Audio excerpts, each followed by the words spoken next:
Eu vou chamar, então, agora para a segunda mesa, né? Nós estamos falando de síndrome de Sjögren, falamos de xerostomia, agora é hora de falar da xeroftalmia, né? É preciso falar de olho seco, e para ela eu vou chamar o Dr. Francisco Andrade, oftalmologista, da disciplina de oftalmologia do CEPOA, do Rio de Janeiro, e onde é chefe do departamento de uveites e doenças autoimunes. Também tem mestrado na área de doenças autoimunes sistêmicas, é doutorando em ciências médicas e também tem pós-graduação. Francisco, queria chamar você e fique à vontade aí para a sua apresentação. Então, obrigado pelo convite, a Wanda, todo o grupo que faz parte, né, de apoio aos pacientes. Parabéns à apresentação da Denise, foi ótimo. E é um prazer estar aqui com vocês. Vou compartilhar a tela para a gente fazer a nossa apresentação. Então, é preciso falar de olho seco.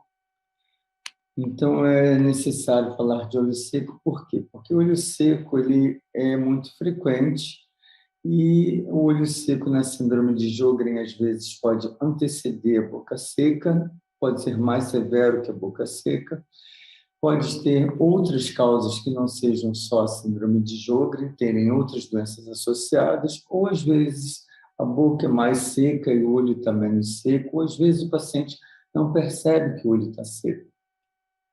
Então, essa é realmente o que o paciente fala para mim no dia a dia, às vezes no consultório, né? E fala, às vezes, para o próprio reumatologista: doutor, por que eu tenho que usar lágrima artificial se meu olho chora? Eu vou à praia e no sol a lágrima escorre. Quando eu ligo o ventilador, isso também acontece. Por que o senhor fala que meu olho é seco?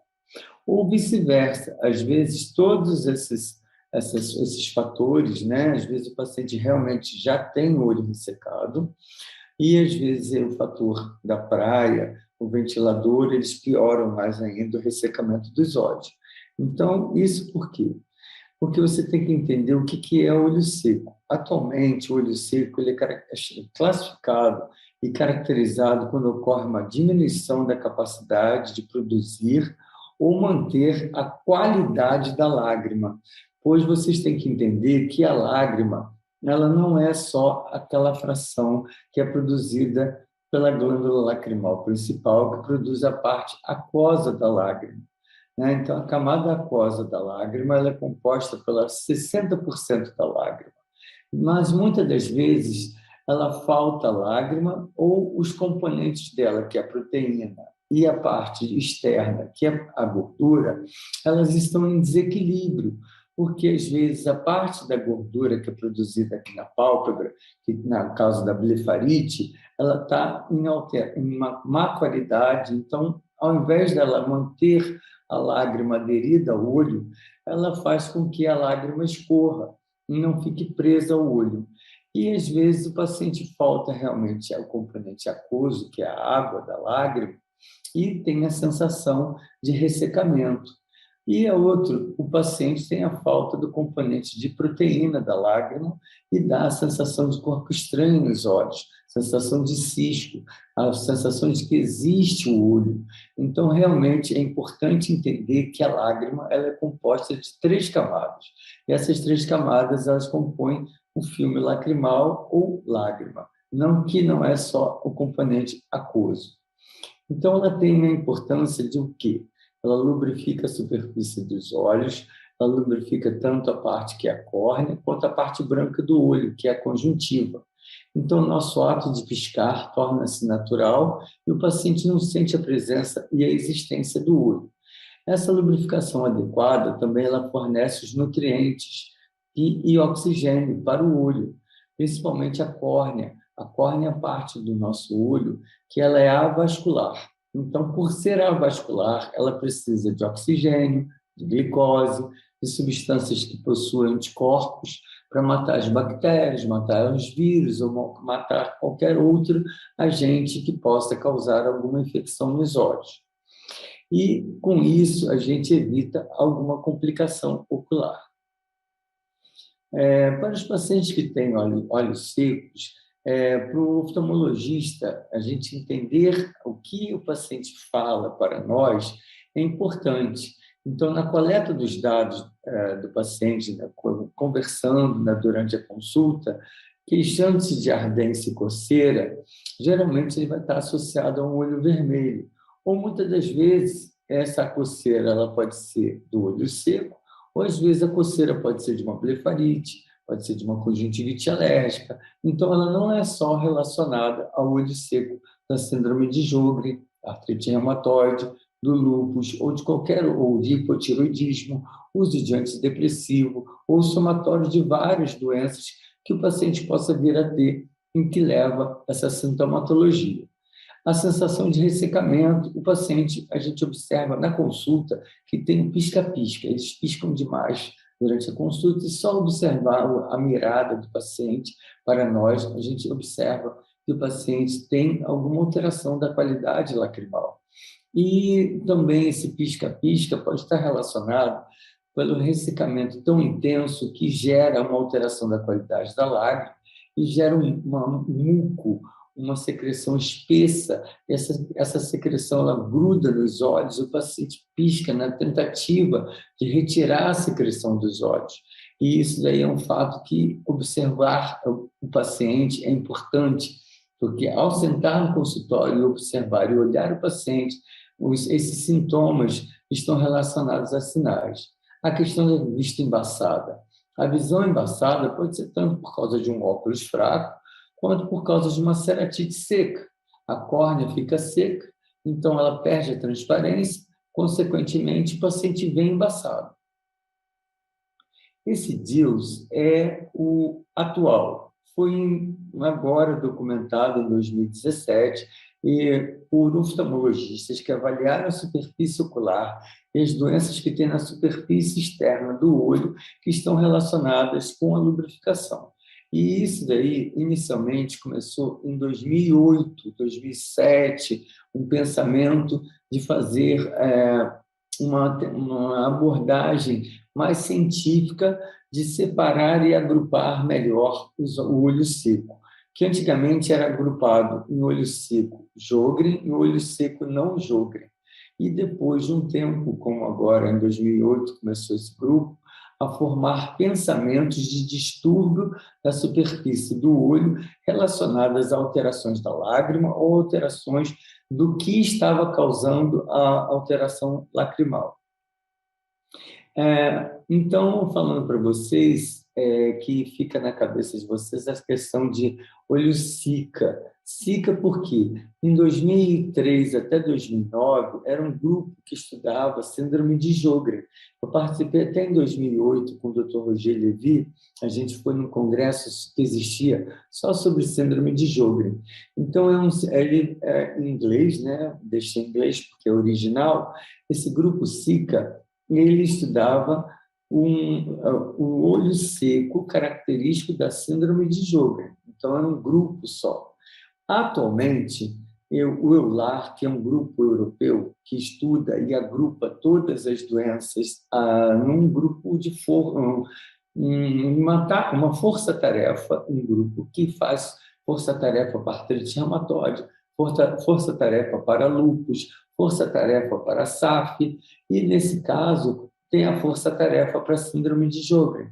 Então, o EULAR é um grupo europeu que estuda muito e que agrupou o que era separadamente um grupo só específico, um congresso específico só de síndrome de Sjögren.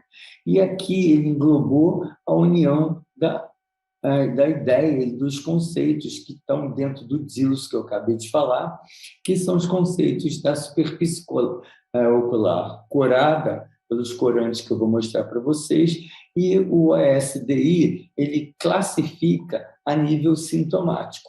Então, foi a união do grupo reumatológico com o grupo oftalmológico, e esse grupo fez uma força-tarefa e está agindo muito bem, atuando muito bem, porque tem um consenso entre nós.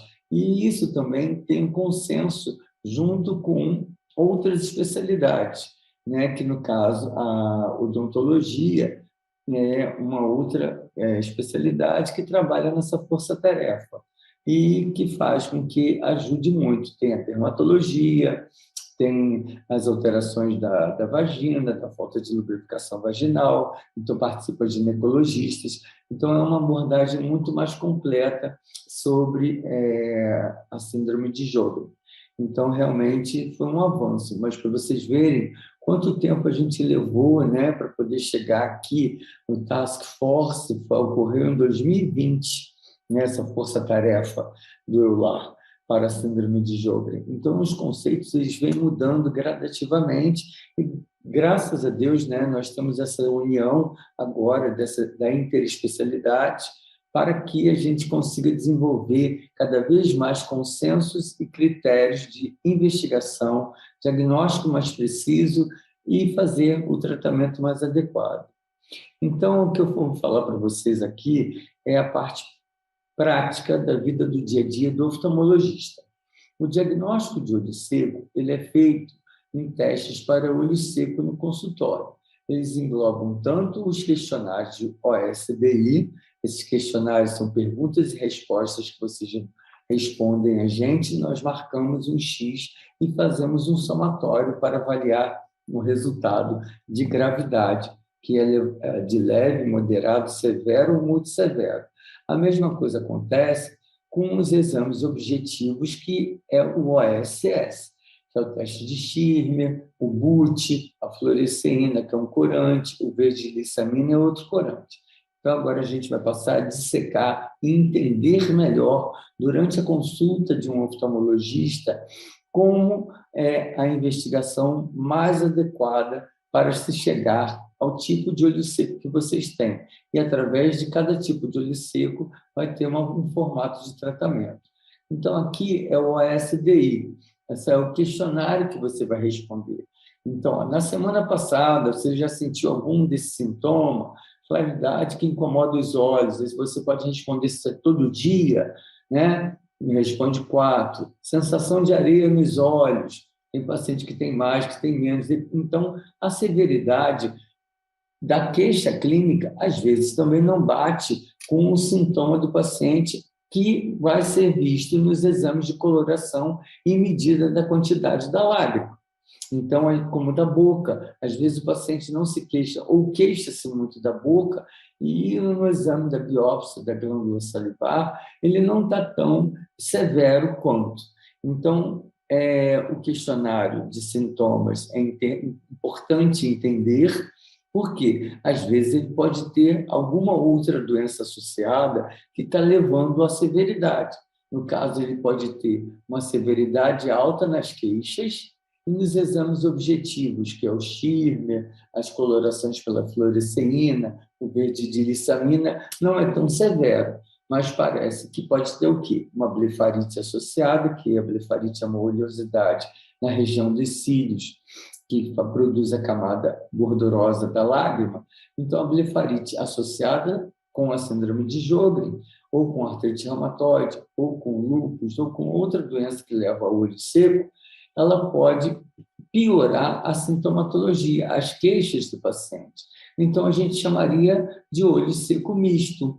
Então, esse olho seco misto, ele faz com que necessite de uma abordagem tanto do olho seco da síndrome de Sjögren, da artrite reumatoide, do lúpus ou de qualquer outra doença autoimune que venha a cursar com olho seco, a gente abordar também tratamento da doença ocular, blefarite, né, no caso da sistêmica, paciente que toma antidepressivo, pacientes que tomam diuréticos, pacientes que têm problema de hipotiroidismo, alteração do hormônio feminino, as mulheres quando entram na menopausa alteram também a qualidade lacrimal, então a queixa pode ser alta e os resultados objetivos do teste de Schirmer, verdilissamina, o BUT e a fluoresceína não vão pontuar tanta severidade.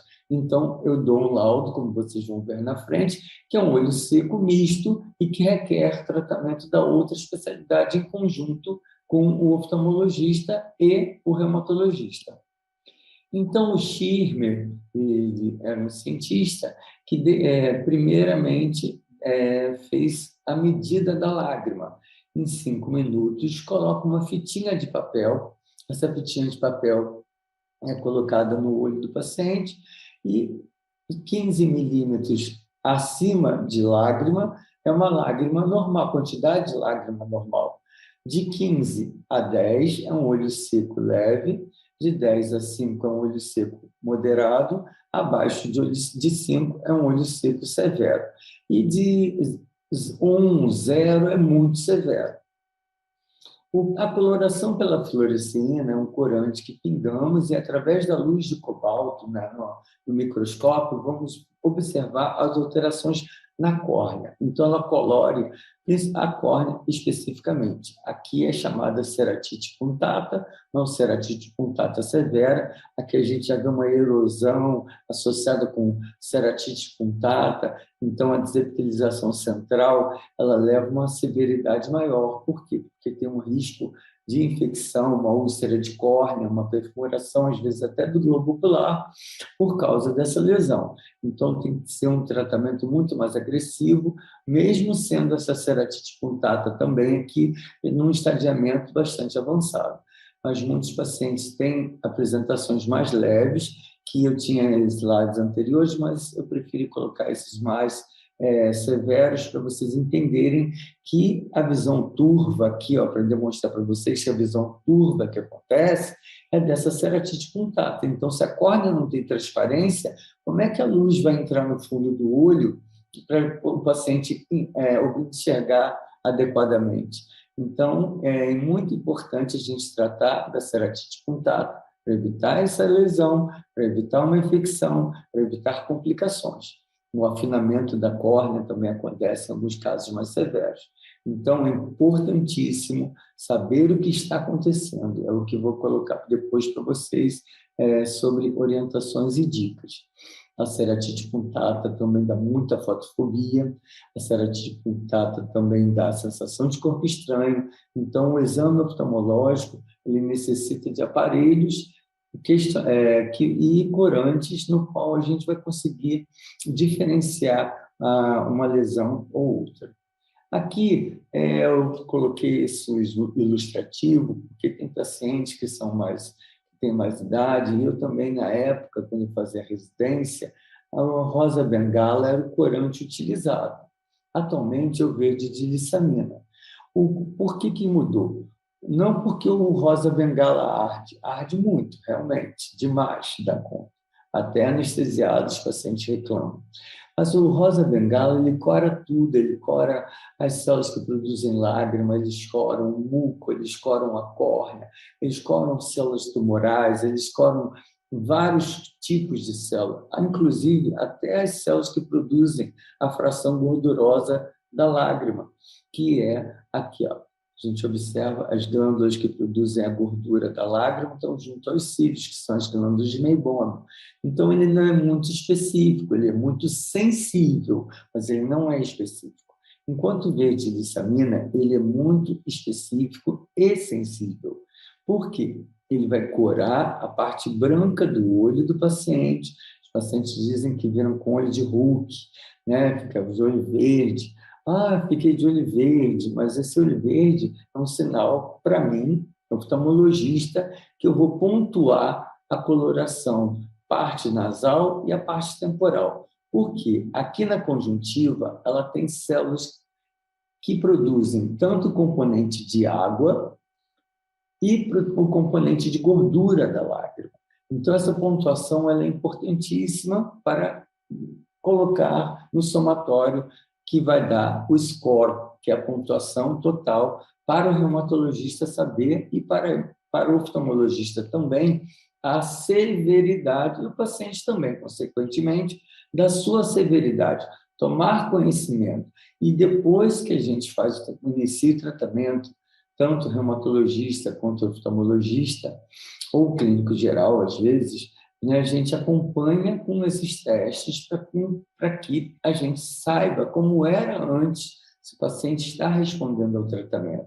Então, aqui produz a camada de gordura, que é na região da glândula que está atrás dos cílios, que são as glândulas de meibômio, que é o componente de gordura que eu falei da lágrima, e aqui na conjuntiva ela vai colorir a parte que produz tanto a proteína quanto a camada de água, tá? Então, ao desequilíbrio. Então, não é olho seco, a gente chama de disfunção da qualidade lacrimal. Os oftalmologistas que estudam muito distúrbios da superfície do olho.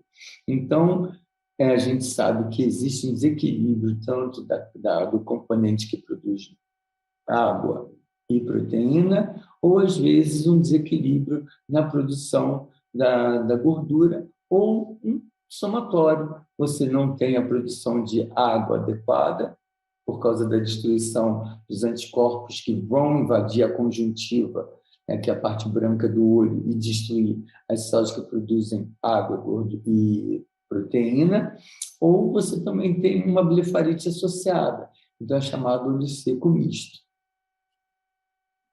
Então, eu mando para o reumatologista, e vocês que já são meus pacientes e acompanham comigo, e outros oftalmologistas que eu já passo essa pontuação, é interessante vocês entenderem que ela tem esse padrão. Então, o teste de Schirmer ele vai marcar a quantidade de lágrima que o paciente tem. O BUT, a gente pinga o corante de fluoresceína e ele se dissolve no olho, e a gente vê o tempo da ruptura da lágrima. O tempo de ruptura da lágrima é break-up time, é o tempo de ruptura que a lágrima faz no olho. Quanto mais baixo o tempo de ruptura da lágrima, quanto menos segundos, porque ela é maior do que 7, 8, ela já passa a ser normal. Nos livros fala acima de 10, mas raramente os pacientes têm um tempo de ruptura da lágrima acima de 10. A fluoresceína são os pontos que o paciente vai ganhar na córnea. Então, a fluoresceína ela pode ganhar em cada olho até, no máximo, 5 pontos. 6 pontos se tiver uma erosão associada, uma perda central, se tiver filamentos grudados na córnea. Então, a pontuação máxima da córnea chega a 5 ou 6.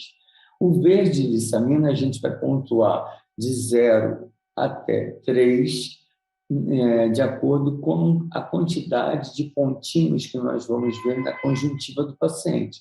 Então, nasal e temporal de cada olho.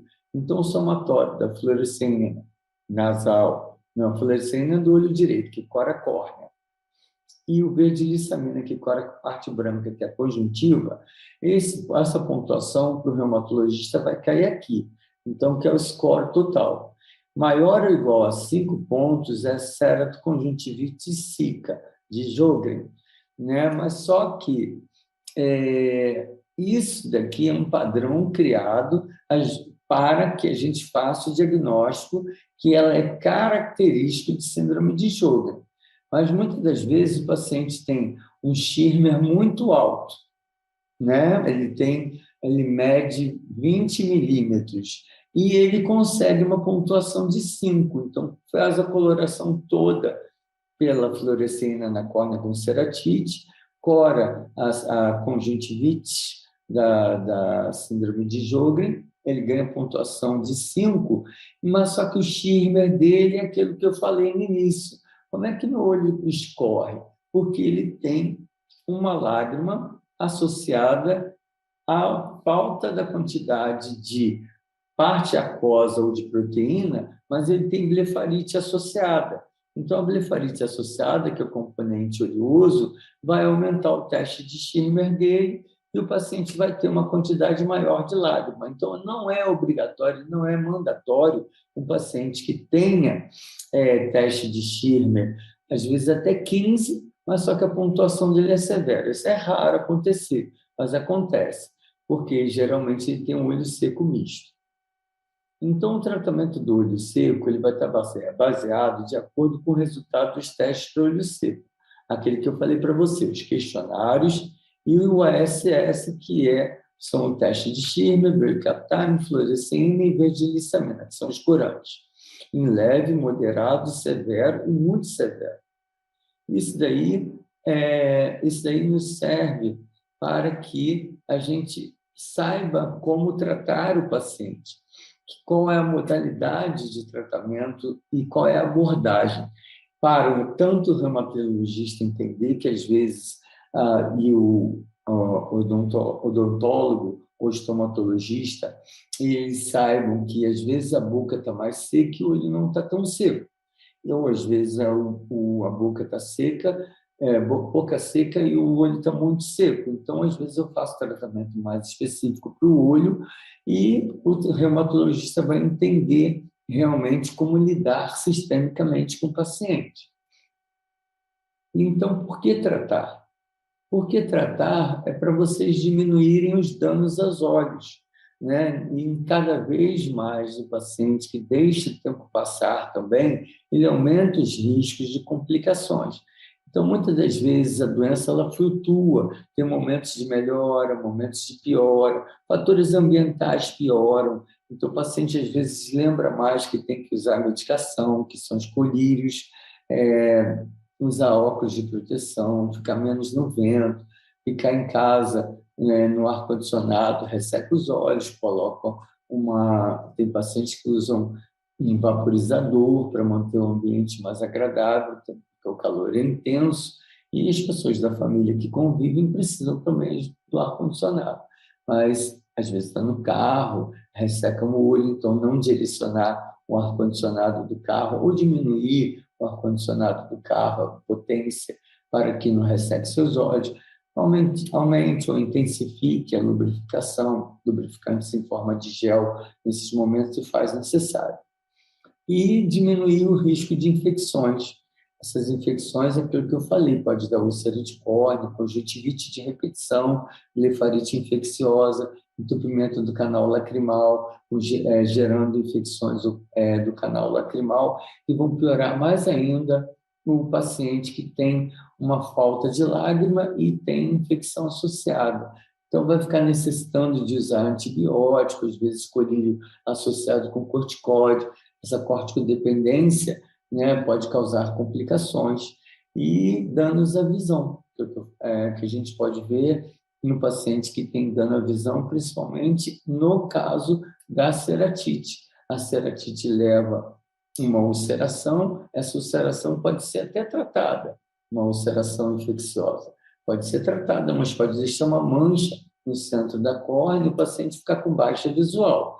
Então, às vezes, até a gente conseguir, né, melhorar essa baixa visual que pode acontecer com tratamento, às vezes, a laser, às vezes um tratamento com transplante de córnea, ele tem que estar com a doença do olho e sistêmica equilibradas para a gente poder dar um passo à frente e recuperar a visão. Então, fazer sempre o tratamento, acompanhar direitinho, para evitar que você tenha essa complicação e que não fique com dano visual, que às vezes vai demorar muito tempo para conseguir recuperar. Então, na sequência de tratamento, a gente utiliza colírios lubrificantes. Os colírios lubrificantes, eles vão depender da severidade, como eu falei para vocês. Podem ser colírios lubrificantes. Na grande maioria dos casos, a gente utiliza colírios lubrificantes que são colírios que têm conservante virtual, que quando você pinga no olho, ele desaparece. Os colírios com conservante, para os pacientes, mesmo que tenham olho seco leve, o conservante ele faz com que o cloreto de benzalcônico, que é uma substância que conserva o colírio para não ter contaminação do colírio, que muitas das vezes a gente toca no olho. Está vendo aqui o paciente, né, abaixando a pálpebra, afastando a pontinha do colírio para ele não tocar no olho. Então, por quê? Essa substância ela protege contra a contaminação do colírio e evita que o paciente tenha uma infecção ocular. Na grande maioria dos casos, pacientes com síndrome de Sjögren, eu preconizo usar colírios sem lubrificante, tá? Porque os lubrificantes eles vão chamar mais células inflamatórias para o olho e irritar mais o olho do paciente. Então, se já é um olho que é sensível, você usar uma substância que vai arder, vai incomodar mais ainda os olhos e vai estimular mais ainda a alimentar ao processo inflamatório. Tem paciente que tem blefarite associada. A blefarite associada, a gente tem que tratar a blefarite, né? A blefarite ela vai melhorar a qualidade do componente de gordura e, consequentemente, o paciente vai também ter um conforto maior. Então, é chamado olho seco misto. Olho seco da síndrome de Sjögren, da artrite reumatoide, do lúpus, SAF, ou de outra doença autoimune, que tem um quadro de blefarite. A blefarite, a gente pode controlar com colírios de corticoides também. Às vezes, o olho seco está tão severo da síndrome de Sjögren, que no início a gente precisa usar um colírio de corticoide para apagar o fogo, porque o corticoide ele apaga o fogo, mas ele necessita de um desmame para que não ocorra a corticodependência, evitando assim catarata, glaucoma, complicações oculares.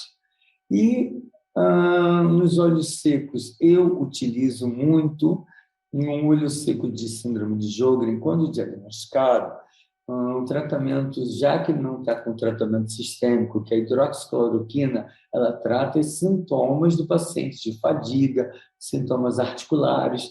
Então, para o olho, eu uso a ciclosporina, que é um imunossupressor que vai inibir as células inflamatórias e os autoanticorpos contra as células que produzem o componente aquoso da conjuntiva e também o componente de proteína, que também é produzido na conjuntiva. E melhora também a blefarite. Então, esse imunossupressor, que é a ciclosporina, ele arde inicialmente, a grande maioria dos pacientes eles reclamam, mas depois ele equilibra a reação inflamatória do olho, que é o nosso objetivo. O ômega 3 ele tem ação tanto de melhora do componente de gordura da pálpebra, da blefarite, produz um tipo de colesterol de má qualidade, enquanto que o ômega 3 ele vai fazer com que ocorra uma produção de gordura de boa qualidade aqui pelas glândulas que existem, as glândulas meibom que existem na pálpebra. Existe também um aparelho atual que eu estou usando bastante, que ele, em pesquisa, né, tanto que eu fiz um estudo sobre ele aqui no Brasil, ele foi feito para tratar o olho seco relacionado à blefarite seborreica. Mas tem paciente que tem olho seco misto, que também tem a sua indicação, e eu tenho bons resultados para o paciente que tem blefarite associado com síndrome de Sjögren, artrite reumatoide e lúpus. E o iLux, ele emite ondas de LEDs, né? É uma luz pulsada, mas não de ultravioleta, diferente do outro luz pulsada, que emite ondas de ultravioleta. E a gente sabe que a ultravioleta, em doenças autoimunes, ele é um despolarizador de doenças autoimunes. Eu tive até um paciente com lúpus, né, que tinha feito luz pulsada por ultravioleta e desencadeou um quadro de lúpus cutâneo, fez até o racho malar. Melhorou da blefarite, mas a doutora, que oftalmologista, não sabia que o paciente era lúpico, fez o luz pulsada, né, e o paciente desencadeou. Então, realmente, é muito mais seguro o iLux do que o luz pulsado. E ele é uma aplicação única e faz com que, uma vez só, o paciente já tenha uma melhoria do quadro, enquanto que a luz pulsada são 3 vezes aplicações. E no Brasil, como ele irradia ultravioleta, a gente tem uma pigmentação da pele, o paciente pode produzir catarata, em alguns casos, se não tem uma oclusão adequada com óculos protetores, mas eu prefiro, no caso, indicar, caso o paciente tenha o iLux, mas com uma avaliação muito adequada, se o paciente realmente tem. Não tem que dizer que é para síndrome de Sjögren, nem para olho seco da artrite reumatoide, nem para olho seco do lúpus, nem para olho seco de outra origem que falta componentes de água e proteína. Tem que estar associado a um quadro de blefarite. Aí sim o paciente terá uma melhoria e um resultado mais satisfatório e terá uma qualidade lacrimal melhor. O soro autólogo, ele é o quê? A retirada do sangue do paciente e a gente produz o soro, né? E tira o soro, né? E faz um ultrafiltrado e produz a própria lágrima do paciente, porque o paciente tem um olho seco tão severo que ele não tolera as lágrimas artificiais que nós temos. Então, ele é muito parecido com o um ultrafiltrado que parece com os componentes do próprio olho, e com isso ele carrega, né, anticorpos, mas tem em contrapartida alguns estudos falando que o soro-autólogo ele leva também junto com ele os autoanticorpos da síndrome de Sjögren. Então, realmente é questionado hoje em dia usar soro-autólogo sozinho. Ele é difícil, muitas das vezes é feito só em universidade, mas ele tem que estar associado, muito provavelmente, um imunossupressor. Por quê? Para inibir os anticorpos que vêm junto com ele e não retroalimentar, né, a síndrome de Sjögren. Ele é mais utilizado em outras doenças, mas um alerta que fica é que, quando utilizado o soro-autólogo, tem que utilizar um imunossupressor associado para evitar os autoanticorpos que vêm junto. E a questão de retenção da lágrima, né? A retenção da lágrima ela é feita através de oclusões tanto do canalículo lacrimal quanto do ponto lacrimal. Então, tem pacientes que têm um bom resultado quando o olho seco é muito severo, não responde a nada, tem que reter um pouquinho de lágrima que tem, e aquela lágrima que nós estamos fornecendo ao olho para o paciente e mantê-la no olho. Porque você pinga a lágrima artificial e logo depois, se o canalículo lacrimal está livre, ela cai no canal lacrimal e absorve a lágrima e o paciente fica toda hora, de hora em hora. Tem paciente que pinga muitas vezes ao dia e faz com que a gente tenha sempre uma queixa eterna de que o tratamento não está funcionando. Então, nesses olhos secos muito severos, a gente faz a oclusão ou do ponto lacrimal ou do canalículo lacrimal. É uma avaliação de caso a caso, então a gente tem que saber se o paciente realmente tem indicação e antes a gente tem que ter feito um passo a passo dos tratamentos primários até a gente chegar nesse ponto. Cirurgias, né, que é muito agressivo fazer isso, mas em lugares muito distantes, que a gente nunca mais vai ter contato com o paciente também não tem acesso ao médico, faz oclusão cirúrgica, mas essa oclusão cirúrgica, que é uma cauterização, ela pode ser recuperada depois, caso o paciente melhore com o tratamento sistêmico e o tratamento tópico do olho seco. E os óculos de proteção. Tem pacientes que utilizam óculos para evitar a evaporação da lágrima. O próprio fator ambiental dele, né, ele mora numa cidade muito seca, como Brasília. Brasília é muito seca, então lá o paciente reclama do ressecamento até no ambiente da rua. Então ele usa óculos que fecham, tipo um óculos de natação, que produz a manutenção da lágrima no olho. Nos Estados Unidos existe, aqui no Brasil não existe, né? Mas existe essa questão de diminuir a quantidade de aplicar, né, a lágrima artificial ou todos esses componentes, ciclosporina e, às vezes, precisa de gel, precisa de lubrificante sem conservante, e o paciente fica com sintoma. Existe lá tipo, como que eu posso dizer para vocês? Como se fosse um pedacinho de cotonete que se coloca dentro do fundo do saco, essa parte de dentro do nosso olho, e ele absorve a lágrima, né, o colírio, que é pingado no olho, e ele vai liberando lentamente, então o paciente não necessita pingar toda hora, várias vezes. Então, essa liberação lenta da lágrima ajuda muito a qualidade de vida, porque às vezes o paciente acorda com o olho ressecado, com dores nos olhos, e ter essa opção de tratamento é muito interessante. Só que aqui no Brasil ainda não foi liberado e não tem.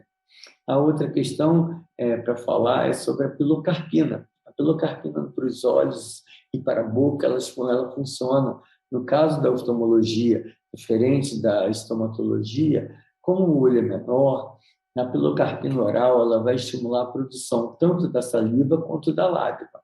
A boca precisa de mais saliva do que o olho precisa de lágrima. Então, a pilocarpina ela vai ajudar a produzir lágrima. Então, ela tem efeito adverso de alguns pacientes apresentarem cólicas, incômodos, mas existe também produto importado que dá menos queixa.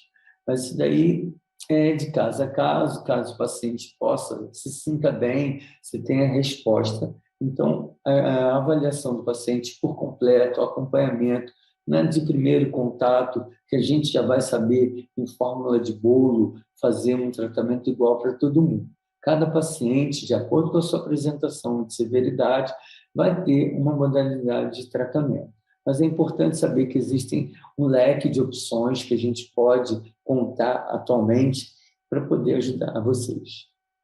E essas dicas importantes, elas são, que eu sempre coloco, né, nas apresentações para pacientes, elas são super úteis. Essa questão de piscar regularmente, porque o computador faz a gente fixar o olhar. E fixando o olhar no computador, fixando o olhar no celular, a gente pisca menos. Então, esquecer de piscar faz com que a lágrima evapore para o ambiente. Evaporando para o ambiente, ela piora o ressecamento do paciente.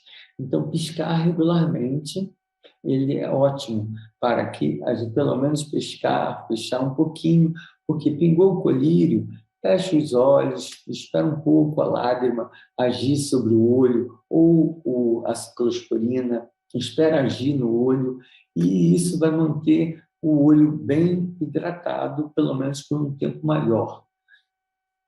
Usar o umidificador em casa e no local do trabalho, como eu falei para vocês.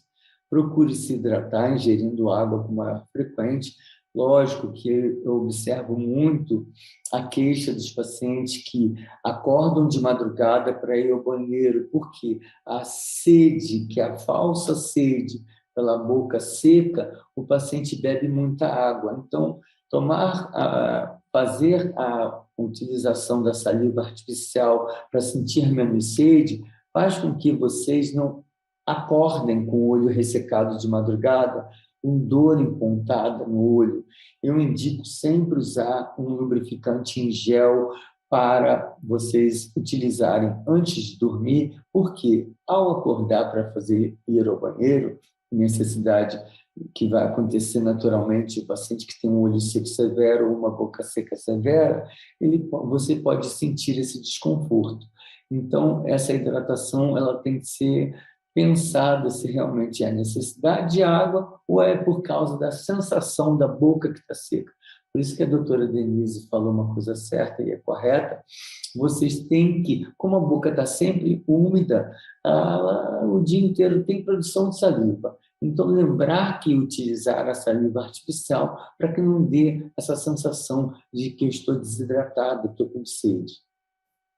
Pratique higiene da área dos olhos. Essa higiene pode ser com shampoo Johnson & Johnson, que não evita os olhos, ou um shampoo neutro, ou a própria água filtrada, fazer a higiene dos olhos, isso é importante.